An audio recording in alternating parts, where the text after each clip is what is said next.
Say, kids, what time is it? It's kind of like watching TV, but, in your car. Daydream believer and homecoming queen. I don't think you ever guessed that we'd intro this show by singing up. I didn't even know we were recording. But come to find out, Jay is a massive Monkees fan. I did not know that.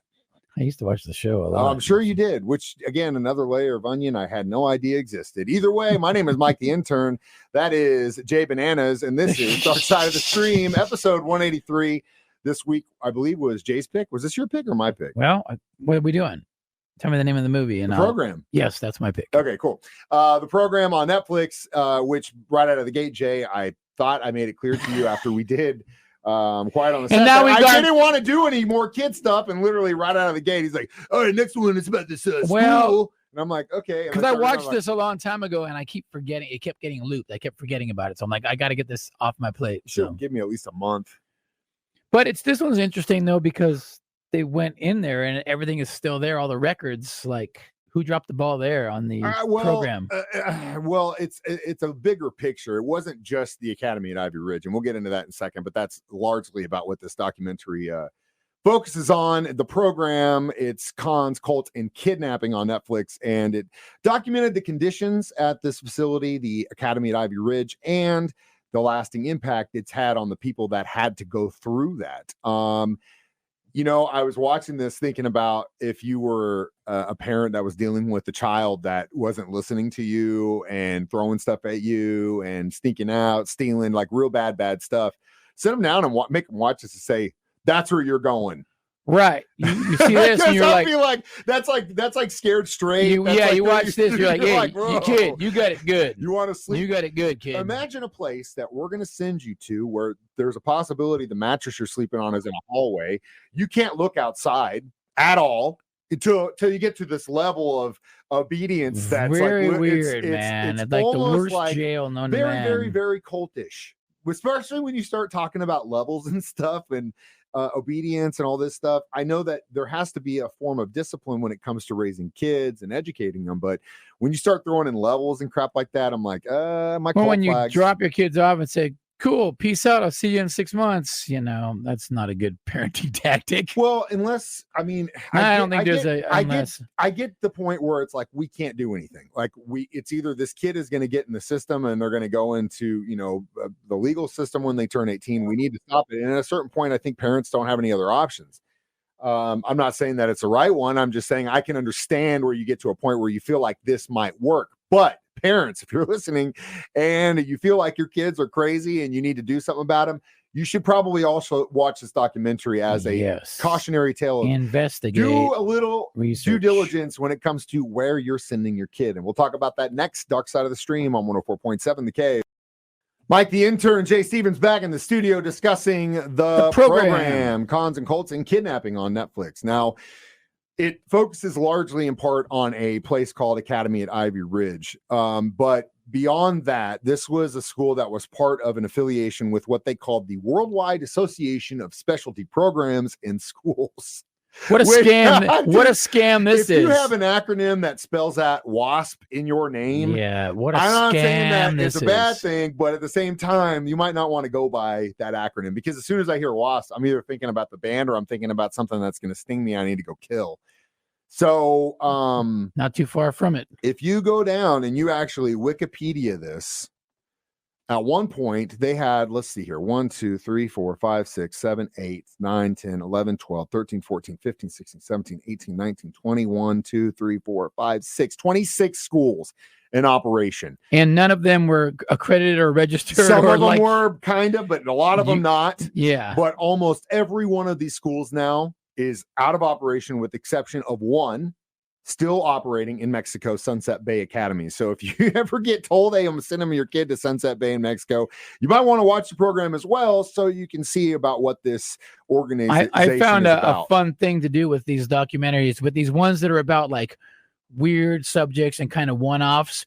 If you do a little bit of Googling, like where are they now type stuff, man, dude, I found some cool stuff. One of these teachers that was a bad dude after this documentary came out, he ended up getting fired from his job. He's like in construction, like over. Yeah, they were like, "Oh, you're out of here, bro. We're not Never gonna work again." No, man. some of it. So these documentaries do some good, I think, in making things right. At least, actually, I think they're still looking into as far as recently there has been calls for more investigation and prosecution. I believe it because of this of the former resident overseer Amy Ritchie. That's definitely part of what happened. Also, George Tulip and the founder Robert Litchfield, all going to probably be investigated because of this documentary. Well, these kids that made this documentary too, they were slick with like showing up at the karaoke where the dude was at. Like they knew. It was wild, man. It was wild stuff. If you went through something like this, and I would say vengeance.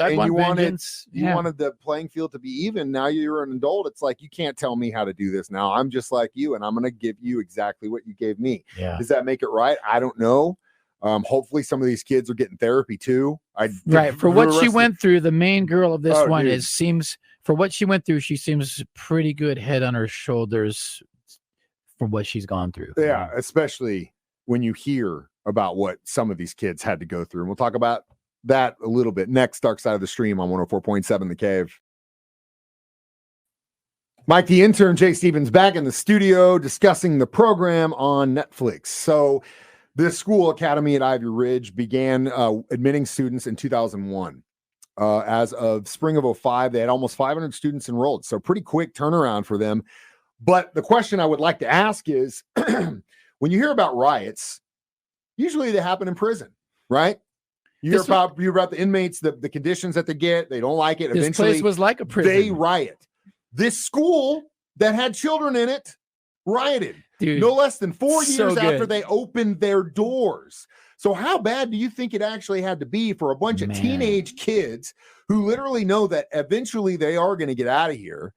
They riot together. It's unbelievable. So good. They actually had to get the sheriff's deputies, state troopers, city police officers, and border patrol to come in and get this. And then they actually had 30 runaways leave after this thing. It just blows my mind. This was all part of this, I guess, was part of a large group of people that were in another school that was part of WWASPS, WASPs, if that's how you say it, Casa by the Sea. The actual director at that school was the one who came over and worked at Academy and Ivy Lee. After he screwed that one, they're like, well, this guy's great. Let's bring him over here. So they bring in more kids that had already been in this other place that was horrible, and they bring them here, and they're like, hey, I'm sure a bunch of the kids that were walking around scared to death met these dudes, and we're like, oh, so you're saying we can fight back? Well, hell yeah, let's do it. Let's do it. So again, inevitably, almost all of these schools are closed now, which thank God. But they just pop up new ones. But again, crazy. That's the thing. Like,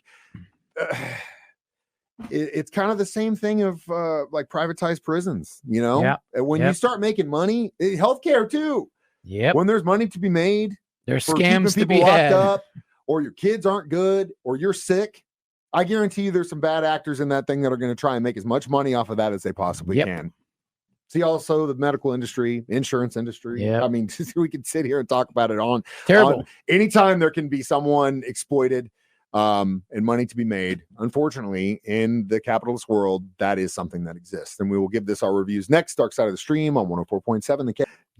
Mike the Intern, Jay Bananas in the studio, making each other giggle in between our conversation. We have to laugh because Jay once again picked an awful documentary. I had to get it off my chest. So how would you rate this documentary? What are we doing?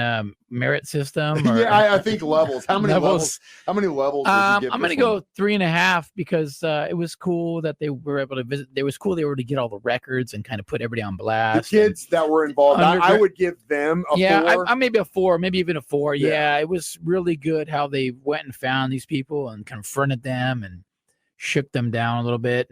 And I think that the ball has rolled now where there might be more action taken against some of these guys. So good. Yeah. I kind of agree. Like a therapeutic process for these people, probably. Yeah. You know? I kind of agree. I again would rather give the kids the ratings because I think what they've gone through and what they've actually turned out, the ones that they had, they did a good job of talking about that. And I hope they're in therapy because that crap is so awful. But again, Terrible. if your kids are bad, make them watch this. That's what we're sending Yeah, it's you. like If you you're send a parent that are thinking about sending your kids somewhere, watch this. too. Yeah, it's like you send don't them to wanna school and they're like, they can't even talk about how bad it is because they know when they go back to the school, it's going to be worse. So it's like, God, it was terrible, man. So awful. I feel awful. I Robbed childhoods, man. some of them, yeah, big time. And I don't think kids. There's got to be another way. What that way is, I don't know. That's why teachers are so amazing in my eyes, because they have to deal with that crap every single day. So what are we watching next week? Well, we're going to check in with our old buddy, Robert Durst. There is a second part to 2 the Jinx documentary that we did, 4 years ago, 5 years ago, something like that. 5 years ago. We're talking about the guy who likes to fart when he starts to lie and is currently in prison. Because and urinal confessions. Yes, sir. We'll talk about old Robert Durst in the Jinx Part 2. Luckily, this is only 3 episodes, and we don't have to talk about kids. As always, you can watch us do this live on Facebook or YouTube every Thursday at 9 a.m. Listen to me during my show at the same time. Do it live on the air. Jay does it at 6 p.m., or you can always listen to this as a podcast for free on our 104.7 The Cave app. I did that like an airline stewardess describing the safety procedures. Yeah, we need to work on that. That's good. See what I was doing? Yeah, it was good. For the hearing impaired, I was doing it. I appreciate it. Yeah. Mike the intern. That's Jay Bananas reminding you we watch movies. No, So you don't have to. watch documentaries. So you don't have to. 104.7 The Cave.